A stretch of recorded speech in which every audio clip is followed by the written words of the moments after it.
Hey, what's up you guys? It's me, Ailey, and today I'm going to tell you something more about EF Seoul, so keep watching. For those of you who don't know, I just got back from an amazing trip to South Korea, Seoul, and I did it partly with EF.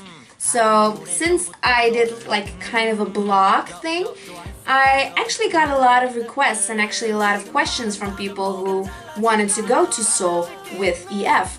It stands for Education First, and it basically provides education all over the world. So if you're actually planning on, doing high school or college in another country, EF is perfect for that. But the most fun part of EF, in my opinion, is that they actually provide language courses in the country that you're going to. So, for example, EF Seoul provides Korean classes in Seoul itself. How cool is that? How cool is that? I mean, yeah.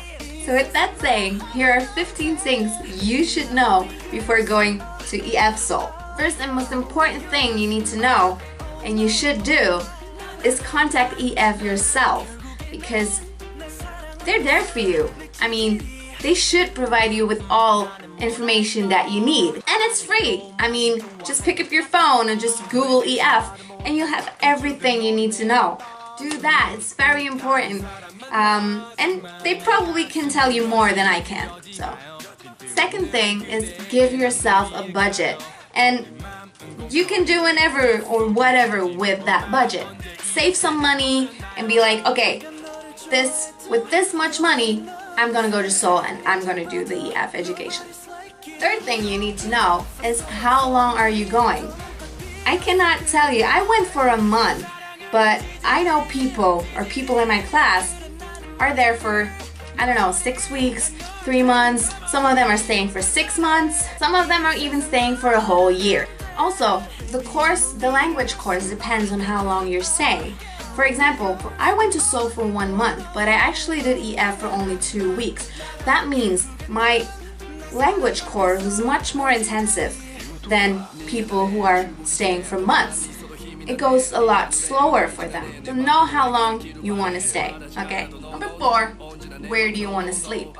It's actually not that weird of a question, because EF gives you 3 options. So you can book whatever you like. You can book a hotel, you can book an apartment, you can book a studio. Just let them know so they won't have to take care of your accommodation. Or you can stay in a residence. Or you can stay in the EF Seoul residence. The residence is actually in hotel, which has a partnership with the school. So people or students who choose to stay in the residence actually stay in a hotel. The rooms are very clean, are very nice, and I think you have to, say if you want to share a room or have a single room. But basically, you'll get to the hotel. It's 10 minutes walk from school. The rooms have a small kitchen-ish kind of place. It has a bathroom and it's enough space. I mean, I've slept in the residence with 6 people in 1 bed. Yeah. And third option, and that's the option I went for, is staying in a host family. So that means Korean people actually open their house or their apartment for you. Every host family is different. I mean, my host family only consisted of a couple in their mid-40s, and I shared my house with another student. But I know other students who have this cute young couple with a cute little baby, and it's just her and the small family, and it's nice. But I know another guy who has this really strict host parents, so he basically cannot drink, cannot come home late, and he's fucked. I'm just kidding. But being in a host family means you actually have house rules, and you better be able to respect them. Rules normally consist of don't come home late, or stay for dinner, clean up your room, do the dishes, basic kind of stuff. The good thing about host families is that you're actually learning to speak Korean in your daily life. Some host families speak perfect English, but other families like mine, their English is not that great. All I'm saying is host family is a great experience to become closer with Korean culture and tradition. Step 5. When you know all that kind of stuff, it's time to get your paperwork done. If you're from a foreign country, you'll need this one. Make sure you get it in time because a lot of countries it takes a lot of time before you get your international passport. Also, a visa. Some countries need a visa. Also, it depends on how long you're staying in Korea. Go to the city hall and just ask. I think there are a lot of websites that actually say like, okay, when you're from that country, you'll need a visa and you'll need it for this long. One of the most important papers you need are insurance papers. That means health insurance, that means travel insurance, that means personal insurance, whatever. The most easy way to get your insurance is the Erica insurance. Erica is the insurance company that EF works with, and it covers basically everything. When you lose your bags, when you need to go to the doctor, when you get in an accident. So I think that is the easiest way to get your insurance. That's what I did. But if you don't want to do that, look it up in your country. What kind of insurance companies cover your trip to Korea? Number 6, travel. EF can actually book your flight if you want to. I personally booked my flights before I knew about EF, so I didn't have that option. Also, you can get a transfer from the airport to your destination. So if you want to transfer, someone from EF will pick you up at the airport with like a card that has your name on it and it says EF. I had a taxi driver, so I think it depends on how many people are arriving at the same time. Keep in mind, you have to pay for the transfer. You don't have to pay the taxi driver, but it will be added up on your, bill. Number 7. Once everything is done, once everything is arranged, you'll get an account on MyEF. And MyEF is a platform on the internet where you can already meet fellow students and you can get all the information of the school that you want or that you need. Also, you have to put your travel information on there, and if you're staying in a host family, the address of the host family will be posted on there, I think 2 weeks before you leave. You can also download the MyEF application on your phone, which is very handy because you actually need it when going to class. Another application that is very handy to download on your iPhone or smartphone is KakaoTalk. And KakaoTalk is actually the platform they use in Korea to communicate with each other. Everybody uses it. So get KakaoTalk. Also, Kakao Metro and Kakao Bus, Kakao Map, everything basically Kakao. Download it, install it on your phone because Kakao Metro has basically your subway information, Kakao Bus is your bus information, Kakao Map is the map of Seoul and everything on there that you need. So Kakao has some good applications that you need when going to Seoul. Number 8. When arriving in Seoul, there are a few things I recommend you getting before going to school. If you don't have that stuff, don't worry, they will help you on your first day of school as well. Number 1. Cash money. A lot of places accept credit cards, but not everywhere. It's best if you withdraw money when you're in the airport. A lot of subway stations also have like the machine where you can withdraw money. So, second thing you'll need is a T-Money card. This card is actually a card where you have to upload money on, and you have to use it when traveling with subway or bus. You can buy this at almost every convenience store in Seoul. And there are a lot. And basically how it works is there's a machine, you put your card in it, you put money in there, and there's money on your card.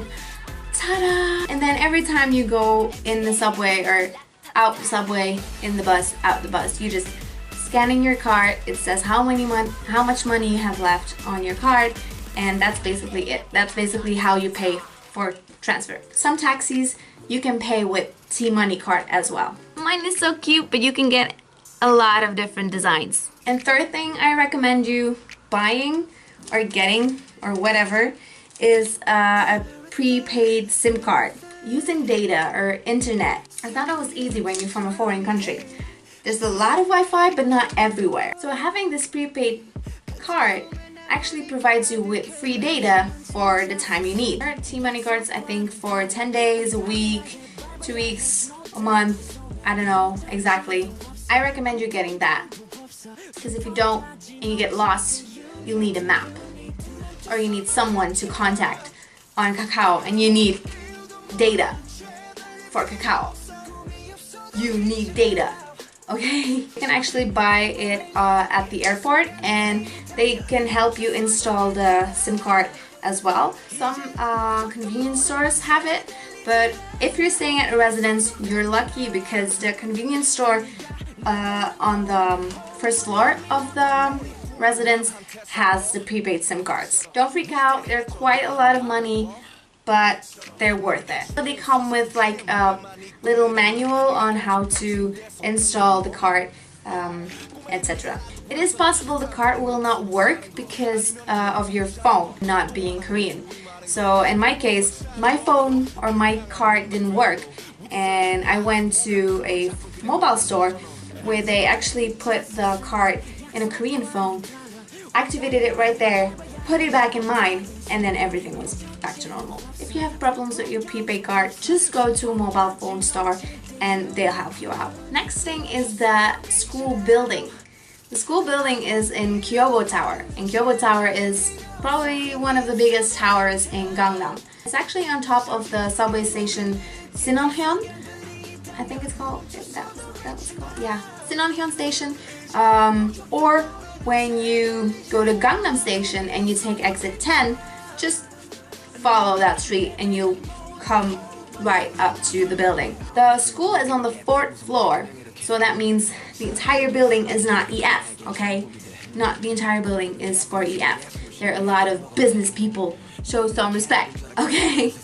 You're not alone there. The school building has a convenience store, it has a library, it has a music store, it has everything that you basically need to survive. On the entrance of the building, you have a bank where you can withdraw money, which is like pretty easy to use. So that brings us to your first day of school. All new students start on Monday, but since not everybody comes in at the same time, every Monday new students come in. There the school director will introduce himself, introduce the school, and a few teachers will come up, the activity coordinator will come up, they give you some information on the school, and after that they will probably ask for your papers, your EF school check-in card, and sometimes they ask for this little paper, which is the paper you'll get in the airport when you go to immigration. It's basically a confirmation that you came in the country. Keep it safe, people. They need those papers for your registration, so take it with you. After that, everybody will get a name tag, and it's actually your name in Korean. And on top of that, it's your country. So mine says België. You also get a little like textbook and your big textbook with all your learning material. It's a big book. I put my notes in the small textbook, but you can get your own pen and paper, whatever. After you get everything, you go on a tour with the activity coordinator, and if it's still true, Suryong is the activity coordinator, and she's amazing, by the way. She will give you a little tour on Gangnam Street, so you'll know a little bit of what's happening around the school. You also get lunch with her, which is kind of cool. You get your first real Korean meal with your classmates, so that's nice. Also on the first day, you'll be tested, so you have like a little reading test. According to the test you do, they will put you in some sort of level, so beginner level or like advanced level. Don't worry if you don't know any Korean yet, if you don't know how to read it yet, or you don't know the alphabet yet. You'll have a makeup class on your first day to, you know, keep up with the rest of the people. That brings me to the next point, which are the classes. You'll get a schedule. Only your first week will be on paper. Other classes or next week classes will be on the MyEF app. So again, download it. The classes depend on your level. Because there are too many students, they cannot put everyone at the same time in a classroom. So it switches. One day you'll have class in the morning, other times you'll have class in the afternoon. Classes consist of like basic Korean grammar and vocabulary classes, but also spin classes. Spin classes are classes of your own choosing. Before you go to class, before you go to school, you have to choose your preferences on what spin classes you want to take. So for example, do you want to focus on economics and business, or do you want to focus on culture and speaking? Don't worry about the teachers, okay? The teachers are very, very, very nice, very friendly, and they're there to help you. But always be respectful to them. Always bow and say, 안녕하세요. But yeah, you can have fun with your teachers as well. They're cool. Number 12 are the activities. Don't worry, EF does not only provide language courses, they also, you know, organize a lot of activities, and Sooyoung is the person to do that. So after school, most of the activities start at 5 p.m.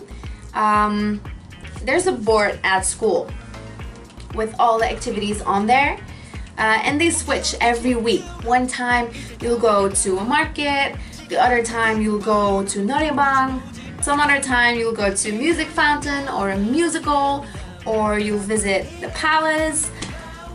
It can be anything. No, a lot of activities are for free, but some of them are not, so beware of that. Make sure activities are in your budget, because it will be a shame if you miss out on them. Almost before every activity you go somewhere to eat, so bring money for that as well. And basically activities are a really fun way to not only learn more about Korean culture and the country, but it's also a fun way and a nice way to learn your classmates, to make friends, and, you know, to have fun. What to do in case of emergencies. The emergency number in Korea is 119. I think that's the ambulance, that's the hospital ambulance. If you're sick, just contact one of your teachers or contact Sooyoung, who's like your big sister over there. Take care of you. They'll take you to the hospital. They take you to see a doctor. Don't be afraid of that. It's fine. Everybody gets sick sometimes. Basically, know that the teachers there and the people over there will help you out no matter what. Number 14 is a really important one, and I think my teachers will be very happy of me saying this, but study. Don't just go to classes and leave your books at home. No, when you go home, try to speak some Korean with your host family. Or when you go out, try to order something in Korean. Review your classes, review your lessons, and you'll notice classes will get a lot easier if you do so. And last but not least, graduation. When your time is over, when your classes are over, when your month is over, your weeks are over, and everything is over, and it's sad because you have to leave. Well, every Friday there's a graduation ceremony. That means each and every Friday a number of students will graduate. And it's basically celebrating the end of their, you know, period in EF. The school director will say some things, teacher will say some things, you can give a speech, and you know, all students will be there. It will be pretty emotional and so much fun. And then you get your diploma. So that basically is celebrating the end of your trip. Yeah. And then you have to go home again, and then you have to cry because you're not there anymore. And you have to miss your friends. And you have to miss everything. And you have to miss the food and everything. Yeah. So that sums it up. Those are the 15 things that you need to know if you're going to EF Seoul. I hope you learned something. I hope it helped you, go through your plan on going. And when you get there, when you actually get there in EF Seoul, tell them I say hi.